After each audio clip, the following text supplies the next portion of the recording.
안녕하세요. 조선일보 경제부의 박사기자 방현철입니다. 여기는 받으면 많이 버는 방현철 박사의 머니머니입니다. 조선일보가 엄선한 베스트 애널리스트부터 이들을 키워낸 증권사 끝판왕이죠. 센터장들. 여기에다 또 증권가의 고수들까지 조선일보가 한국 금융계 어벤져스들을 초대해서 개미들은 알 수 없던 진짜 고급 정보를 뿌려드리니 여러분들은 많이 보시기 바랍니다. 그럼 방현철 박사의 머니머니 시작하겠습니다. 금융계 어벤져스들만 초대하는 방현철 박사의 머니머니. 지난번에 이어 오늘은 다시 하나투자증권의 리서치센터에서 일하고 계시는 김일구 상무님을 모시고 얘기를 나눠보겠습니다. 안녕하세요. 안녕하십니까. 예. 그동안 별일 없으셨죠? 네, 잘 지내고 있습니다. 예. 지난번에 좀 소개를 드렸는데 지난번에는 좀 금리 얘기를 하다 보니까 이제 채권계의 전설 이 얘기만 소개드렸는데 좀 더 자세한 제가 프로필을 한번 소개해 보겠습니다. 김 상무님은 이제 서울대 경제학과를 졸업하고 상당히 많은 기관들에서 일하셨어요. 네. 제가 여기 있는 것만 쭉 읽어드리면 그 작은경제연구소 여기서 시작해서 LG경제연구원, 미래에셋 채권전략팀, 신한증권 리서치센터, 시티은행, 랜드마크 자산운용 본부장, 대우증권 채권 분석부장, 엄청나게 많은 곳에서 일하셨고 또 분야도 되게 다양합니다. 애널리스트도 하셨다가 펀드 매니저도 했다가 개인 고객 상담도 하고 그래가지고 이 다양한 업무를 두루두루 또 맡으셨고 누구보다 또 많은 영역을 또 보셨고 또 많은 사람들 만나셨습니다. 그래가지고 이제 하나투자증권 리서치 센터장까지 하시고 이제 그거는 마치시고 현재는 애널리스트로 이렇게 일하고 계시고 있죠. 예. 오늘 할 얘기는 조금 다른 데서는 못 들어본 얘기를 한번 해보려고 그래요. 그 월가의 속살을 어떻게 들여다볼 것이냐. 어디서부터 이제 얘기를 사실 시작해야 될지 조금 막막하긴 한데. 그렇죠. 예. 쉽지 않은 이야기. 왜냐하면 제가 이렇게 많은 곳에서 일했다는 걸 말씀드린 거는 처음 자료를 찾으시던 얘기부터 시작해가지고 왜 월가가 이렇게 돌아가는지를 좀 알게 되기까지 그 과정을 좀 설명을 해주시면 사람들이 이렇게 해서 월가 돌아가는 걸 좀 보게 되셨구나 이렇게 이해할 수 있을 것 같아요. 예. 저는 좀 개인적으로 그런 성향이 좀 강한 것 같은데 궁금증이 좀 많습니다. 욕심도 좀 많고 뭔가를 모르면 지금도 구글링 서치를 맨날 며칠을 계속을 해요. 예. 그러다 보면 뭐 하나 나오면 거기서 뭘 찾아서 또 그걸로 또 서치를 해보고 이런 행동을 많이 하는데 제가 대학 다닐 때 금융에 대해서 알았던 건 아니고 경제연구소에 취직을 해서 이제 사람들이 하는 걸 보고 따라하기 시작을 한 거죠. 따라하면서 이렇게 하면 되나 싶은 생각을 굉장히 많이 했습니다. 처음에 다녔던 경제연구소 당시에 90년대 중반인데 그때는 우리나라에 16개 민간 경제연구소들이 있었거든요. 그래서 다 비슷비슷한 자료를 내고 그랬는데 남들도 이렇게 하나 싶은 거죠. 국내에서는 어떻게 하는지 알겠고 외국에서도 이렇게 하나. 네. 네. 그래서 이제 일본 애들이 하는 걸 보기 시작했어요. 일본 경제신문도 맨날 읽고 일본에서 들어오는 자료, 노무라 종합연구소 이런 걸 이제 쭉 보니까 굉장히 좀 다양하고 있긴 한데 기본적으로 우리하고 비슷한 거예요. 그러니까 경제 성장률이 얼마고 이런 데이터가 다 큰 데이터들이야. 큰 데이터들. 이게 이렇게 하는 게 맞는가? 그렇게 살아가다가 미국 자료 보시면 되잖아요, 그러면. 예, 그래서 근데 그때까지는 그런 생각 못 했죠. 근데 어느 순간 미국 애들은 어떻게 하지? 자본주의의 이제 그 우두머리 역할을 하고 있는 미국 애들도 이렇게 하나 싶었던 거죠. 근데 그 미국 자료를 보기 위해서 보려고 그러니까 없어요. 그러니까 그래요? 예. 도서관에 저희도 도서관이 있었는데 보니까 당시에 웨파라고 해가지고 숫자 쫙 적혀 있고 앞에 이제 물론 좀 분석 자료가 있긴 한데 숫자만 쫙 적혀 있고 전 세계 보니까 모든 경제 지표를 다 예측을 해주는 거예요. 그러니까 줄자를 쭉 꺼가지고 올라가고 있으면 쭉 긋고 해놓은 그런. 제가 인터넷 시대 생각해서 그런데 옛날에는 그런 게 인터넷이 없었죠. 그러니까 사실 외국 자료를 보기가 되게 힘들었죠. 예. 맞습니다. 이게 신문 아니면 신문도 이제 와야 되니까 그거 아니면 책자죠. 그래서 분기에 한 번씩 그런 책자를 보내주는 거예요. 근데 이것만 있는 미국이 얼마나 큰 나라인데 이것만 있겠나 싶어서 수소문을 해보니까 그 은행 외화 자금부에 가면 그 미국에서 들어오는 미국 증권사애들이 써놓은 리포트들이 있다라는 거예요. 그래서 이제 그 당시에 은행 계열이었기 때문에 거기 외화자금부에 갔더니 아유 출입하시면 안 되는데 억지로 들어가가지고 이제 봤더니 얘들은 자료가 너무 다른 거죠. 다른 거예요. 우리가 만들고 네. 보는 자료랑 완전히 다른 자료들을 만들고 있다. 네, 뜬구름 잡는 이야기가 예. 극히 작고 음. 이거는 얘가 이거 한두 달 또는 뭐 1년 후에 가면 얘가 맞았다 틀렸다라고 이야기할 수 있는 그런 것들. 그러니까 주가가 어떻고 이런 이야기들만 쫙 있는 거. 얘들은 왜 이렇게 돈을 밝히지? 우리처럼 좀 근사하게 다랗게 좀 이야기 안 하고 얘들은 왜 이렇게 돈을 밝히고 조그만 것들 네. 큰 나라에서 좀 너무한다 그런 식의 생각을 할 정도로 네. 많이 달랐어요. 많이 달랐어요. 그러니까 당시에 우리는 이제 경제연구소라는 데서 네. 하는 건데 걔네들은 시장에서 이제 돈과 관련된 것들을 했던 거죠. 그러면서 제가 97년 외환위기를 겪으면서 이게 그래서 그렇구나라는 거 알았는데 우리는 당시에도 이제 한국 정부에서는 우리 펀더멘털 튼튼하다. 그렇습니다. 그때. 그래서 예, 이거 단 일시적인 투기적인 행위다라고 외국인들이 막 돈 빠져나가는 것에 대해서 그렇게 이야기했어요. 그때 놀랐던 게 블룸버그 통신에서 뭘 보도했는데 블룸버그가 있다는 거를 안 한국 사람이 몇 명 없었다 그러잖아요. 네, 예. 그렇죠. 예. 근데 이제 외국 애들이 그렇게 팔고 나갔던 거는 음. 저는 그런 생각을 하는데 그런 말이 있습니다. Money never sleep. 돈은 잠들지 않는다. 네. 경제 지표는 해석하는 사람이 잘못 해석한 거예요. 왜냐하면 해석하는 사람이 잘못 해석한 게 아니고 당시에 경제 지표를 잘못 만들었어요. 그렇게 만들면 안 되는데 세상이 이제 IT 쪽으로 성장을 하면서 물량 중심으로 GDP를 잡으면 안 되는데 미국은 그 전에 바꿨거든요. 예. 근데 우리는 여전히 물량 중심 잡고 있다 보니까 경제는 열심히 물건을 만들고 팔았는데 돈은 못 벌어들이고 있었어요. 그러니까 이제 밑 빠진 독이 물 붓기를 하고 있었는데 우리는 열심히 일했다고 경제 좋다고 이야기했던 거고 왜냐하면 당시에 전부 다 그렇게만 연구를 했으니까 물량 중심으로 데이터 잘못 만들어 놓으면 경제 이렇게 좋은데 왜 외국인들이 팔고 나가지? 외국인들은 너희들 돈 못 벌잖아. 뭐 아무리 열심히 일하면 뭐해? 돈 못 머니사이드를 벌지. 또 보고 있었군요. 예, 외국인들은. 그러니까 예. 얘네들은 머니를 봤던 거죠. 우리는 숫자를 봤어요. 걔네들은 머니를 본 것이죠. 그렇기 때문에 돈 못 버네로 빠져나가 버린 거죠. 그러니까 이게 이제 가령 그 당시에 반도체가 계속 폭 나가고 있을 때라서 그런 문제가 있었는데 그걸 보고 제가 크게 생각을 바꾼 거죠. 예. 이게 근사하고 뭐 커 보이고 그리고 특히 동양에서는 그 제갈공명 컴플렉스가 있다고 해요. 제갈공 콤플렉스요? 예. 예, 이게 이제 뭐 한 방에 그냥 동남풍 불게 해가지고 쫙 바꿔버리는 거죠. 예. 그러니까 그 쪼잔하게 조그만한 이야기하지 말고 큰 거 이야기를 해야 된다라는 게 굉장히 강하답니다. 어릴 때부터 이게 삼국지를 보면서 꿈을 키워왔기 때문에 큰 거 이야기하려는. 근데 네. 미국 애들은 그런 행동을 극히 안 하고 그런 거 하는 사람은 극히 예외적으로 몇 명만 있고 예. 리포터도 많이 없어요. 다들 뭐 하느냐면 머니를 보는 거죠. 돈을 보면서 얘가 돈을 버나 못 버나. 그래서 뭐 쇼미더 마니 이런 식의 표현을 많이 씁니다. 마니 네버 슬립 이런 식의 표현을 쓰는 게 돈을 보고 판단하자. 숫자를 보고 숫자는 속일 수 있다. 근데 돈은 못 속이거든요. 그래서 기업도 진짜 다른 거 다 속일 수 있어요. 회계장부에서. 은행의 잔고 증명서는 못 속이거든요. 예. 그 현금은 못 속인다라는 겁니다. 그러니까 그걸 보고 세상을 바라보는 게 맞겠다. 그래서 이제 연구소에서 이 증권사로 세상 속으로 장돌뱅이의 길로. 그때 제가 연구소 그만둘 때 저희 위에 보스가 야 거기 가면 죽어 그러더라고요. 왜냐하면 거기는 가격을 어떻게 네가 맞추겠냐라는 거예요. 근데 연구소 같은 데서는 저기 관역이 딱 있는 관역을 열심히 내가 활을 쏘면 열심히 노력하면 그 관역을 맞출 수 있다라는 거예요. 근데 금융시장에 나가면 증권사에 나가면 관역이 랜덤하게 움직인대요.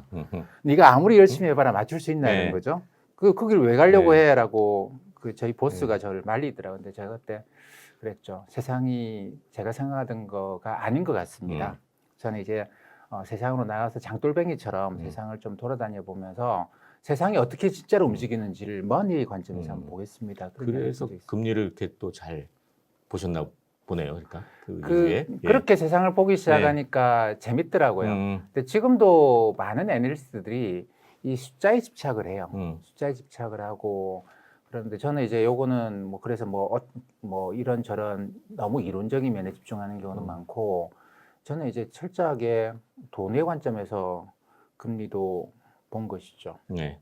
하여튼 그렇게 해서 이제 쭉 오시면서 이제 월가가 어떻게 움직이나 이걸 열심히 보신 거잖아요. 제가 처음에 만났을 때도 그때 블룸버그 라디오에서 뭐 이런 얘기 한다고 막 그래서 아니 블룸버그도 라디오가 있어요? 라고 여쭤본 그런 기억이 있습니다. 그 네. 정도로 계속 그 월가의 동향들 계속 보시고 그래 왔는데 그렇다면 이제 좀 활짝 이렇게 뛰어넘어 가지고요. 그럼 지금 보실 때 이 월가를 움직이는 세력은 누구냐? 이런 질문한다면 어떻게 대답하시겠어요? 지금 골드만삭스 같은 대형 은행들도 있고 정책 서클이 있고 그다음에 연준도 있고 이렇게 해서 월가에 상당히 영향력을 미치는 저기 미국의 주체들이 있는데 네. 어디가 그러면 가장 영향력을 가장 크게 미치는 것 같아요? 그러니까 이게 자본시장에서 누가 영향력을 미치느냐라는 게 참 어려운 주제입니다. 이게 네. 어려운 주제. 왜냐하면 우리가 이제 중앙 집중적인 누군가가 계획을 잡아주고 의사결정을 하는 것도 아니고 네. 가령 이제 인민민주주의라고 하는 그런 구조를 갖고 있죠. 위에서 결정해서 이제 결정하면 그게 따르는 건데 근데 민주주의 그냥 자유민주주의에서는 또 선거를 통해서 네. 어떤 결정을 하는 사람을 국민들이 투표를 통해서 뽑잖아요. 네. 이 사람이 결정을 합니다. 근데 그러면 이 금융시장이라는 데는 누가 이게 윗사람이 누가 결정하는 그런 상위 조직이 존재하느냐? 그것도 아니죠. 국민들이 그 가격을 정하라고 누굴 뽑았느냐? 그것도 아니에요. 그것도 아니고 돈이 왔다 갔다 하면서 뭔가 가격이 결정되고 있죠. 네. 예. 근데 이 시장이라는 거기 때문에 이런 결정 체계도 아니고 저런 결정 체계도 아니고 여기는 저는 그렇게 생각합니다. 여기는 논리의 경연장이라고 봐요. 논리의 경연장이다. 네. 예. 그 가령 이제 주식 게시판 같은 데 보면 개인 투자자들이 저기 뭐 세력 이런 거 주포 이런 개념을 많이들 이야기하십니다. 예. 근데 그거는 뭐냐면 누군가가 그러니까 인민민주주의처럼 누군가가 의사결정을 해서 주가를 끌어올리거나 내리는 세력이 있을 거다. 그런 네. 주포가 있을 것이다라고 생각하는 건데 제가 볼 때는 금융시장은 그렇게 움직이지 않아요. 물론 뭐 조그만 종목에서 일부 그런 경향이 있긴 있습니다만 금융시장에서는 이 안에 이런저런 논리가 계속 경연을 벌이고 있는데 예. 사람들이 서서히 이쪽 논리가 맞는 것 같아 이렇게 끌려가는 그런 현상이 생깁니다. 그러니까 처음에는 가령 이제 뭐 테이퍼링 이런 이야기 네. 나왔을 때도 처음에는 뭐 중구난방이죠. 이 사람이 이야기하고 저 사람이 이야기하는데 시간이 흘러감에 따라서 이게 차츰 의견이 모여가는 그런 게 있거든요. 네. 그걸 이렇게 모여가는 의견을 컨센서스라고 이야기를 네. 하는 거죠. 예. 이거는 마치 뭐냐면 우리가 태초에 질서가 있었느냐, 태초에 혼돈이 있었느냐. 그 어떤 사람들은 그런 연구를 합니다. 미국의 뭐 산타페 연구소에서 그런 걸 한다든가 혼돈 속에서 어떻게 질서가 만들어지느냐를 네. 연구를 한대요. 카오스 이론인가 뭐 이런 거 연구하는 데죠. 그러니까. 그렇죠. 그러니까 빅뱅이라고 하는 자체 극도의 무질서 상태였는데 거기서 어떻게 지금 같은 질서가 만들어졌느냐. 이것처럼 금융시장도 보면 하나하나의 개별 투자자들이 굉장히 무질서하게 움직여요. 근데 거기서 이제 어떤 사람들이 자기 목소리를 내기 시작하는 거죠. 네. 거기에 대해서 반대하는 사람 나오고 찬성하는 사람 나오고 반대 찬성하면서 서서히 이제 힘을 얻어가는 세력이 생깁니다. 이런 쪽이 의도적이었느냐? 그건 아니라고 봐요. 자기도 돈 벌려고 한 건데 그 와중에서 그럼 나는 롱이다, 나는 숏이다 이렇게 그럼 이쪽이 대충 맞는 것 같아 이렇게 서서히 모여가는 이 혼돈 속에서 질서가 만들어지는 게 금융시장에서는 가장 중요한 거죠. 다양한 논리들이 있는데 그 중에서 어디로 모여가느냐, 그렇죠. 누가 가장 설득력 있는 논리를 만들어내느냐, 그렇죠. 이게 월가에서 힘이다. 네. 예. 그렇기 때문에 가령 이제 제가 볼 때 JP 모간 이런 데는 어마어마한 리서치를 하는데 네. 그 리서치하는 친구들이 음. 뭐 개별 기업 주가 얼마 이런 거 하는 애들도 물론 있죠. 네. 근데 굉장히 강력한 팀이 거시경제 전반을 해요. 근데 얘들은 그거를 리포트로 그렇게 잘 안 냅니다. 리포트로 내는 거는 극히 일부만 내고 예. 내부적으로 굉장히 많은 작업을 하고 있는데 그게 그들의 힘이에요. 그러니까 JP 모간이나 골드만삭스 이런 거 보면 자산 배분을 할 때 뒤에 어마어마한 데이터가 돌아가거든요. 그리고 얘들은 분기에 한 번씩 그런 걸 내부 회의를 통해서 예. 자기들 나름대로 이게 그 다른 사람을 설득할 수 있을 만큼의 데이터베이스를 갖추고 시스템을 갖추어서 가령 뭐 미국이 이번에 재정 지출을 얼마 하려고 한다. 아니 이거는 경제가 그러면 나빠진다. 인플레이션 생기기 때문에 주식을 팔아야 되겠다. 이런 의사결정을 내렸다고 치죠. 이게 사람들이 믿어줘야 될 거 아닙니까? 그래야지 자기가 하는 게 의미가 있는데 이게 신뢰를 얻기 위해서 어마어마한 투자를 사실 보이지 않는 곳에서 하는 것이죠. 겉으로 보이는 것보다 뒤에 엄청나게 더 많은 데이터가 백업되고 그걸 분석하고 있는 사람들이 있다. 네. 그런 말씀이시네요. 그러니까 대형 은행들 같은 경우에요. 예. 네. 그 우리가 또 월가에서 또 큰 플레이어 중에 하나로 볼 수 있는 게 사실 연준이 어떤 정책을 하느냐 이거잖아요. 네. 근데 우리 보통 생각에 뭐 파월이 뭐 이렇게 파월 의장이 뭐 이렇게 얘기하면 그대로 가는 거가 상당히 많단 말이에요. 그럼 파월이 결정하는 거냐 연준의 그 정책을 뭐 이런 의문도 생기는데 연준은 어떤 식으로 결정이 되는 걸까요? 그러면 연준이 보드죠. 네. 이게 그래서 그렇게 이야기하시는 분들도 계시는데 이게 이제 선출직 민주주의가 아니고 네. 소수의 전문가들, 엘리트들이 의사결정하는 경우에 가장 이제 모범적인 사례가 보드라고 하는 네. 거죠. 기업으로 따지면 이사회. 음.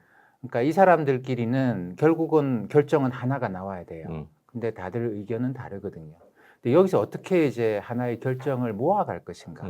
반대하는 사람도 물론 있습니다만 반대의 숫자가 많으면 많을수록 이게 집행하는 데 힘이 없거든요. 그러면 연준 같은 경우에는 그 지금 11명이 결정합니다만 반대가 3명씩 나오면 이 정책은 힘이 없는 정책이라고 판단해요. 2명 이내로 맞거든요. 그러면 이걸 이제 어떻게 이까지 이제 사람들이 합의가 의견을 나오느냐? 받고, 합의를 만드는 그런 절차라는 게 있겠죠. 왜냐하면 세상이 바뀌면 사람들은 생각을 바꿀 준비를 하고 있거든요. 그럼 이 사람들 어떻게 설득할 거냐. 그래서 연준에서는 제가 숫자를 한번 세봤어요. 그 박사급 이코노미스트나 이런 박사급 연구원들 숫자를 세보니까 1000명쯤 있더라고요. 박사만 1000명이요 연준에? 예. 그러니까 얘들이 이걸 만든 논리를 거죠. 만드는 거네요. 그러니까. 예. 그렇기 때문에 웬만하면 그 이야기에 반발을 할 수가 없어요. 자기가 진짜 다른 연구를 해서 아니라는 걸 증명하지 못하는 이상. 연준에 반하지 말라라는 격언이 생길만 하네요. 그러니까 그렇죠. 그 논리를 반박할 정도로 하려면 1000명의 또 이코노미스트들이 논리를 반박하려고 준비를 해야 될 거 아닙니까? 맞습니다. 그런 걸 할 수 있는 데가 사실은 미국이라도 없을 것 같은데요. 그렇죠. 연준 빼고는. 그리고 얘들은 자기가 하는 걸 맨날 리포트를 내요. 읽어보면 퀄리티 하나하나가 이게 장난이 아니거든요. 그렇기 때문에 얘들이 연구를 이미 하고 리포트가 나와 있는 영역에서는 누가 거기에 대해서 반발을 하기 어려운 거죠. 그냥 받아들일 수밖에 없어요. 이게 이제 어떻게 보면 컨센서스가 만들어져가는 그런 과정인 것 같아요. 우리가 좀 헷갈리는 게 지역 연방은행 총재들이 계속 나와서 뭐라고 얘기하잖아요. 네. 이거는 우리랑 좀 시스템이 달라서 그런데 이건 어떻게 봐야 되는 거예요? 막 다른 얘기들 많이 하던데. 지역 연방은행은 또 거기도 리서치 조직을 또 있어요, 자기들이? 굉장히 데리고 있죠. 그래서 지역은 다 지역 나름대로 색깔이 있지 않습니까? 옛날에 대표적으로 남부하고 북부는 뭐 농업이다, 제조업이다 가지고 싸웠듯이 지역마다 자기 지역의 이익이라는 게 있을 거거든요. 그리고 미국은 독립된 주가 연방을 만든 거기 때문에 사실 지역의 연방은행이 존재하고 그 주의 주의 은행이 존재하고 중앙은행이 존재하고 연방에는 보드만 있다라고 봐야 되죠. 연방에는 보드만 있고 이 보드가 결정한 거는 뉴욕 연방은행을 통해서 집행을 합니다. 실제로 이 보드 위에 얘들이 더 큰 기관, 집행기구를 갖고 있지는 않아요. 그러니까 어떻게 보면은 의사결정하는 보드를 빼고 나면 지역 연방은행들이 각 주의 은행들이 이게 의사결정을 하는데 이것도 일종의 보드죠. 그러니까 모여가지고 연방 차원에서는 뭐 연방기금리를 올린다 내린다 결정은 하나를 해야 되니까 얘들도 자기 목소리를 많이 내요. 많이 내도록 돼 있는데 지금 시스템에서는 그 이 보드의 위원들이 흔히 우리가 이야기하는 연준 이사들이 7명이 들어가게 돼 있고 뉴욕 연방은행 총재는 당연직으로 들어가고 또 이제 더 4명의 지역 연방은행 총재들이 들어가요. 그러니까 이 말은 뭐냐면 지역의 연방은행들이 다 뭉쳐봤자 5표. 근데 이 보드의 이사들은 7표. 그렇기 때문에 그 지역의 이야기는 충분히 듣겠지만 결정은 중앙 쪽에서 한다. 결정은 각 주의 사정을 감안하지 않고 어떻게 보면 전체 주의 이익을 위해서 움직이겠다 이런 뜻이죠. 그 월가 아까 논리의 경영장이라고 말씀하셨는데 그 논리가 이제 만들어지려면 일단 지표들을 봐야 되잖아요. 네. 예. 최근 이제 경제 상황에 따라서 보는 지표가 달라질 텐데 최근에 봐야 되는 가장 중요한 지표는 어떤 거를 좀 꼽을 수 있어요? 그러면? 연준의 전통적인 정책 목표는 보면 그러니까 미국 연준은 의회가 만든 법에 따라서 만들어져 있습니다. 네. 우리나라만 하더라도 한국은행은 헌법에 있죠. 네. 근데 이제 미국의 경우에는 헌법에 있는 기관이 아니에요. 그리고 연준이요? 예. 네, 의회가 만든 거고 의회가 이제 이런 일을 해야 된다라고 써놓은 게 있습니다. 네. 물론 바꾸기도 하는데 지금 이제 목표가 세 가지예요. 음. 완전 고용 달성하고 그다음 물가를 안정시키고 그다음에 굉장히 특이하게 네. 장기 금리를 적절하게 해야 된다. 장기 금리를 해야 된다. 적절하게 해야 된다. 예. 그것도 들어 있어요? 장기 금리가 너무 많이 음. 높아서도 안 되고 너무 낮아서도 안 된다라는 게 들어가 있습니다. 그래서 목표가 세 개예요. 목표가 세 개입니다. 근데 지금은 가장 중요시하는 게 물가 안정은 뭐 이거는 대충 되는 것 같다 생각을 해서 지금은 이제 고용에만 전력 투구를 하고 있죠. 네. 요거는 연준은 1년에 한 번 제일 큰 행사를 하는 게 8월 말에 잭슨홀 미팅이라고 네. 하는 걸 하는데 네. 예전에는 뭐 저기 한국이나 일본이나 다른 나라 중앙은행 총재들도 초청하기는 요즘은 이제 그 내부 행사죠. 거의 내부 행사로 바뀌었나요? 예. 네, 근데 여기서 이런저런 공개적으로 통화 정책의 향후 중기적인 방향을 이야기합니다. 네. 당장 뭐 이런 금리 올릴 거냐 말 거냐가 아니고 앞으로 3년, 5년 동안 통화 정책은 어떤 생각을 가지고 가야 되느냐를 이야기를 네. 하는데 그 자리에서 작년에 파월 의장이 발표한 기조 연설을 보면 다 됐고 고용입니다. 다 됐고 고용. 우리가 새로운 연준의 목표를 설정하기 위해 참 많은 이야기를 들어봤는데 네. 심지어는 일반 국민들하고도 대화를 많이 나눠봤대요. 그러면서 내린 결론이 연준은 완전 고용을 위해서 움직여야 된다고 생각한다. 그러면 지금은 고용 지표를 가장 눈여겨봐야 될 것 같네요. 네, 그래서 연준이 예. 연방기금 움직이는 건 무조건 고용 데이터에 의해서 결정된다 봐야 되겠죠. 뭐 지금 소셜 미디어나 뭐 인터넷 통해서 너무 많은 정보들이 사실 쏟아지는데요. 김일구 상무가 보실 때 신호와 소음을 가르는 방법, 그걸 하나 팁을 주신다면 어떤 게 있을까요? 일단 저는 예전에 인터넷이 처음 생길 때부터 그런 생각을 했는데, 예. 제가 보는 그 어떤 뉴스나 이런 정보의 99%는 나에게 의미가 없다. 오히려 방해가 되는 쓰레기일 것이다라고 생각을 합니다. 네. 그래서 저는 이제 그 100개 중에서 한 개를, 그러니까 99개를 버리는 게 제일 중요하다고 생각해요. 한 개를 찾으려고 하는 게 아니고 99개를 버려버리는 거죠. 네. 그러면 맹탕이지 않냐, 아무것도 없지 않느냐. 아무것도 없는 상태가 차라리 많은 도움이 되는 경우가 오히려 많습니다. 판단할 때 도움이 된다. 네. 그래서 웬만한 정보는 다 버려요. 다 버리고 그러고 나서 그 다음날 생각해보면 잠깐 어제 버린 것 중에 이거나 한번 다시 볼까? 그거 하나를 갖고 이것저것을 막 연관해서 검색하고 들어가는 것이죠. 그래서 그거 하나를 놓고 저는 이제 그 100개 중에 한 개를 보면 그걸 굉장히 꼼꼼하게 읽는 편입니다. 네. 여기 이런 뜻일까? 저런 뜻일까? 이 말을 이 사람이 이런 의미로 했을 것 같지가 않은데 네. 그런 식으로 하면 거기서 또 다른 거 찾아보고 그렇게 해서 하나의 정보를 만들죠. 그러니까 저는 기본적으로 다 소음이라고 생각해요. 다 소음이고. 예, 전부 소음이에요. 예. 예. 하나를 찾기 위해서 지금 노력을 하시는군요. 그러니까. 예. 네, 그 하나는 사실 뭐 발견했다가 아니고 이거는 내가 또 캐내가는 과정입니다. 예. 예, 그렇기 때문에 다 소음이라고 생각하고 뭐 접근하는 게 좋은 것 같아요. 예. 김상무님이 상당히 할 말이 되게 많으신 것 같은데 벌써 이제 오늘 이 시간을 좀 맞춰야 될 시간이 된 것 같습니다. 예.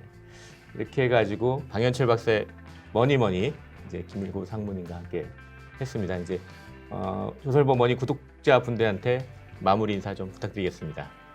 방현철 박사가 하는 유튜브 채널 많이 봐주십시오. 네, 지금까지 저는 조선일보 경제부의 박사기자 방현철이었습니다. 여기까지 받으면 많이 버는 방현철 박사의 머니머니입니다. 그럼 다음 시간에 뵙겠습니다. 감사합니다.